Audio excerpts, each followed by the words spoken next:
this is the Provoked Prawn, and this is the NZXT boom arm. This is a low noise, premium, high quality boom arm from NZXT that is remarkably comparable to the Blue Compass. It is, as you can see, an interesting boom arm that you are able to manipulate into a number of different positions with ease. You can see it here with the Blue Ember microphone, and in this video I'm going to be talking to you about the highlights and features of this boom arm, as well as the setup process and a number of other things about it.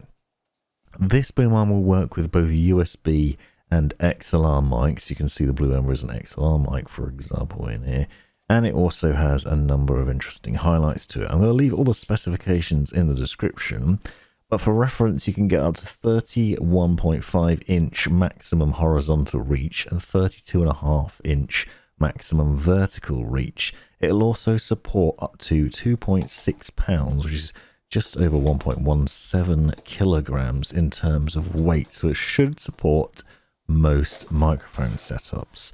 NZXT has a capsule microphone, which I'm going to be reviewing separately, and I'll be using that boom arm for that process as well.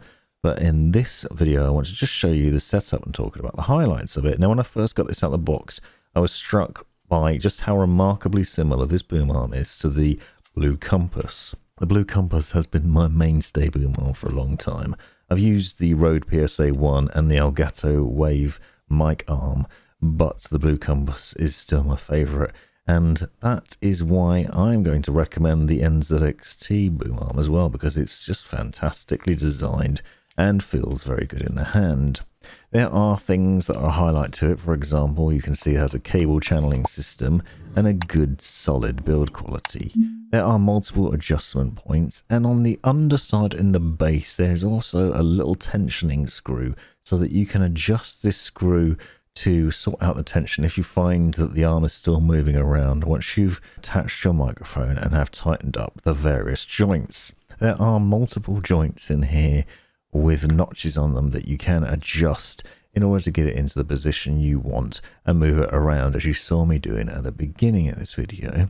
You can see there's one just above the base, there's another one further up, and there are others too. The boom arm comes with an adapter in the box so that it will fit with a multitude of microphone setup, and I'll leave all the specifications on the thread mounting systems in the description so you can check those out. You can see that the standard thread setup here is quite short but should be more than capable. There's a disc here that you can also roll up and tighten up if necessary, and then the adapter which will enable you to screw in microphones that require a thicker mounting system. This is a pretty standard affair, but the little adapter is kind of plasticky, so it's not as good quality as the metal ones I've seen with Blue Compass and other mic arms.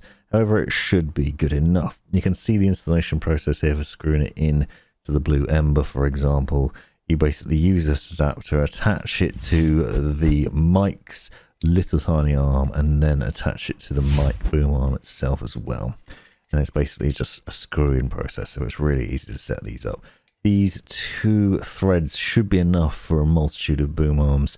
For example, the Blue Yeti uses the larger thread setup as well, so it'll work really well with that.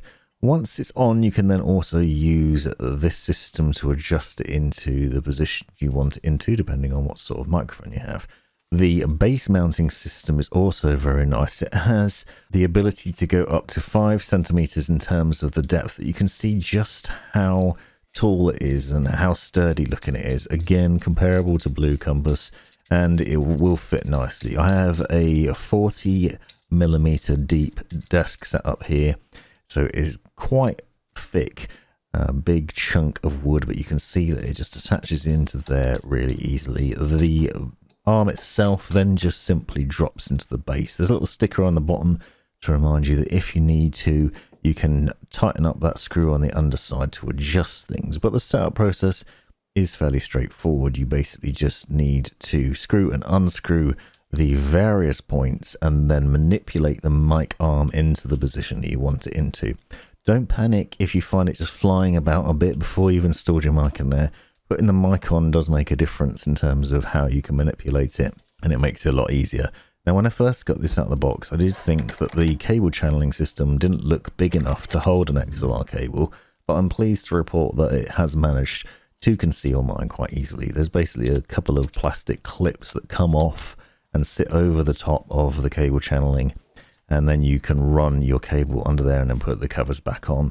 And you can obviously still have enough space in there to be able to manipulate the cables to get them into the right position. So if you need extra length at one end or the other, it's really easy to do without having to pull the channeling apart. Once that's in place, you can then once again adjust it and put your mic on the end of the boom arm and then set it up so that it will be at the right position for you when you need to do your recording or streaming process. Once again, this arm will manage up to 2.6 pounds in terms of the maximum weight that you can put in. I'm going to try a number of different microphones in the near future on it, including the NZXT mic, which obviously it's designed for, but you can see it works quite well with a Blue Ember, which isn't particularly heavy. And so it's nice that it's still able to adjust into so many different positions. You can see that it's quiet in doing so. It doesn't spring or bounce around too much either. So it's going to absorb a lot of the potential sounds that might otherwise end up going into the microphone. But more importantly, it's easy to get close to you when you need it, and then just as easy to get out of the way when you don't. Or if you're moving around a lot for some reason during the recording process or in streaming, it's really easy to just toss about and then to adjust and keep it in that place so it's not springing around too. So this is a fantastic boom arm and well worth considering. It isn't cheap, but it is a good quality design and a very nice option. This has been the Provoked Prawn. Let me know in the comments if you've got any questions. Be sure to check out all the specs in the description below. Thanks for watching. This has been the Provoked Prawn. Hope you found this video useful, interesting, hilarious, or otherwise. Take a look at these other videos that I think you might find interesting as well. And have a look at the description for links and other information you might find useful. Click that join button to see the benefits of being a member of my YouTube channel. And most importantly, have a great life.